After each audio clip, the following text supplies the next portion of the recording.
queso?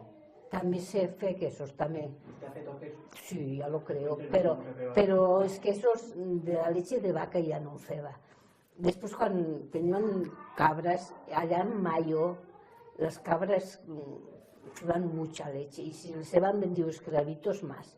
Entonces las ordeñaban, las muían y también una forrada, vaciaban la leche, luego la colaban muy bien colada y luego la posaban en una cazuela y le posaban un poco de... ¿Cómo se llama aquello? Espera, te diré prou.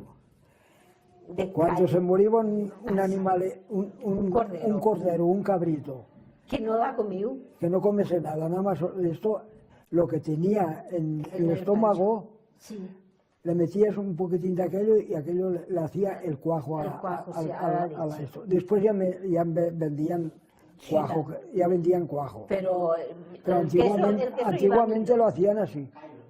Sí, y entonces iban el queso, el cogeban y llaman que el desfeban, se asolaba el agua y el cogeban así con la mano y el posaban en una canabla de pino. Yo la va a hacer de madera, una cosa así ancha, redonda, la apretabas allí, bien que se escorriese y salía el queso. Y le posaban en una ventana que no dicen las moscas y entonces el guardaban, pues al millón comeban, al millón no.